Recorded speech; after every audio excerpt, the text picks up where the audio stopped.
Hey, what's up, everybody? Welcome back to Passive Money. This is Kirby. That's Alex over there. Today, we're going to talk about the strength of American dollar, and we're talking from a perspective of the American dollar in another country, not here in the United States. In the United States, we don't understand the strength of the American dollar, but for people that travels abroad and things like that, or economically, when it comes to imports and export, the strength of American dollar is very important. With all that being said, Alex, let's go with your experience in Colombia, learning about the strength of the American dollar. Yeah, it was definitely a culture shock or a sticker price shock for me. Um, because I was just thinking for whatever reason, I was just thinking like, oh, the world economy is just the same. Maybe in pesos over in Colombia, it equates to the same amount that you would pay for the same item in America. But that was totally not the case. I think while I was over there, the largest denomination I saw, I don't know if it's the largest that they have, but was 50,000 pesos. And that equates to about right under $11. And it actually, that bill went a long way. Um, I mean, one thing that was kind of funny for my wife and I is, being over there where we could get, say, street food or fast food for, say $2, $3. Um, Coming back, driving home from the airport, we stopped at Wendy's and we paid like $25 for just the two of us. So it was completely, totally different. Over there, items are, priced for what they make in that country, but someone who makes, more like in America or say Europe, going over there would could they could their money could go a very long way. The thing is understanding that everybody, the United States, for most commodities, when I say commodities, I mean lumber, cotton, oil, orange juice, lean pork, beef, all that, everything that's in the commodity market is exchanged based off the US dollar. So the stronger the US dollar becomes, the weaker foreign currencies become. And I'm not going to try to go into a deep, forex conversation with this, but the stronger the US dollar comes, the weaker the other economies' dollar becomes. And then for them to buy those products that's in the forex, they got to convert their currency. So the stronger the US dollar becomes, it's more of their local currency that they have to convert to make a US dollar. And that is what controls the commodities market. So for us, let's just use the S&P 500 companies, when they're exporting goods and services outside of the United States, it costs countries more money of their local currency to convert to US dollars to pay for products and services.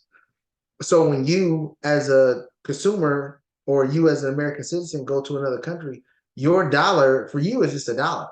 A dollar is a dollar is a dollar.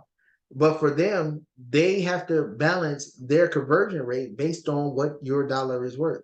So sometimes, like now, our dollar is stronger. So in their currency, it's way weaker. So we pay a lot less money. And then so like in Europe for the past 20 years, our dollar, one US dollar has only been worth like 75 cents in the euro. But currently today, I'm gonna pull it up right now. But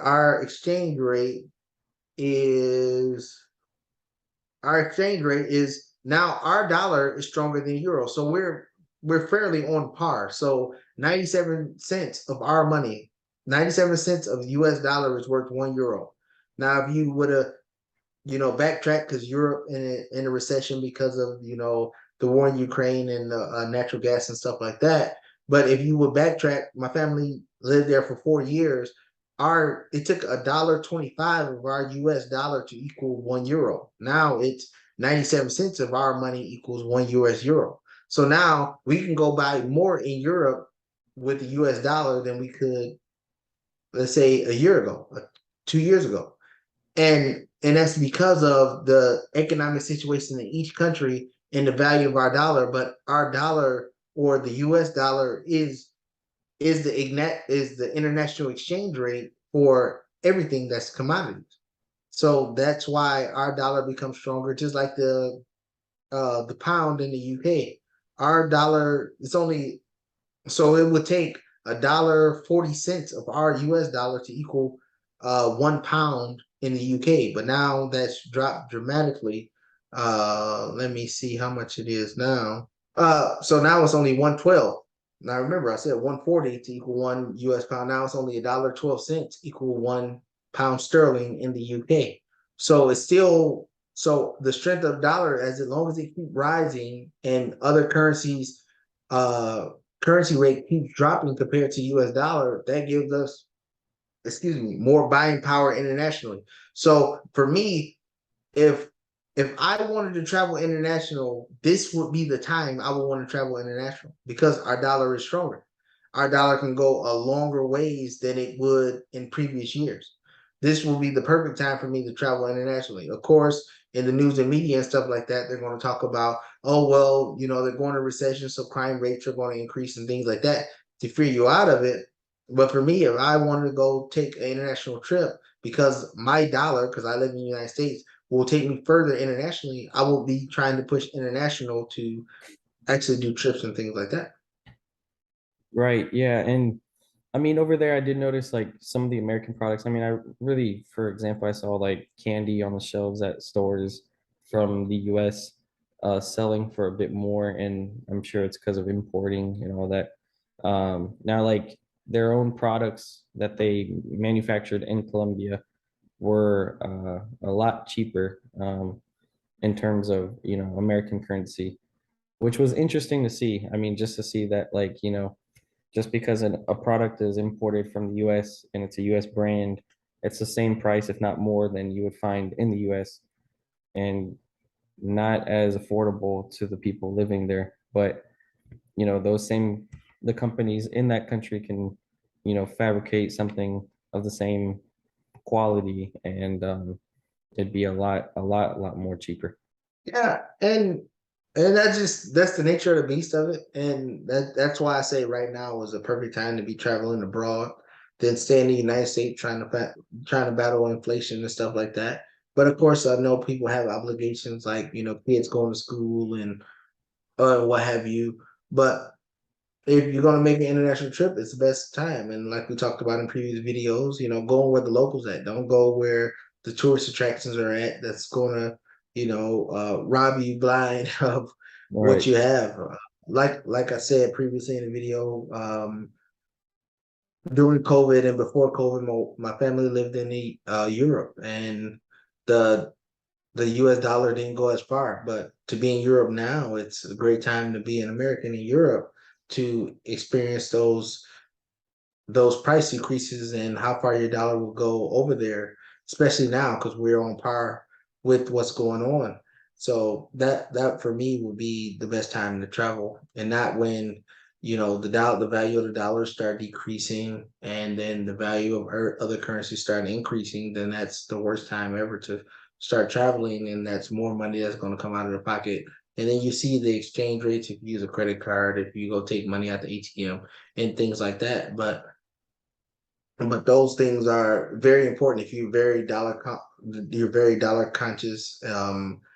And for the 1% or 1% of America that don't have that problem, but we're talking to the other 99% that do have that problem. So those are the best times to go travel when our money is on par or our money is stronger than other countries. And even in Dubai, our money is stronger. It was already stronger before, but it's way stronger now.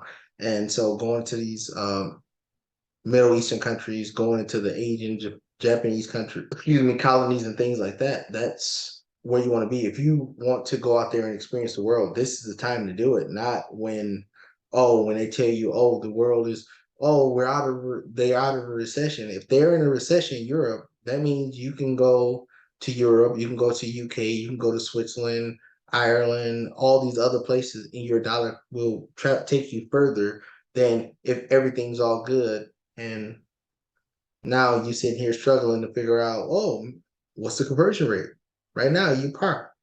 You're par, and actually your money is stronger in euro than the euro dollar is. So people will take the US dollar. And I remember being there a couple years ago, people wouldn't take the US dollar. Now that we're stronger than the euro, they will take the US dollar instead of taking the euro.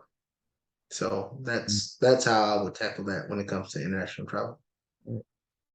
Well, with all that being said, guys, if you have any comments or any questions, let us know down below. Don't forget to like and subscribe the video, and we'll see you guys in the next one.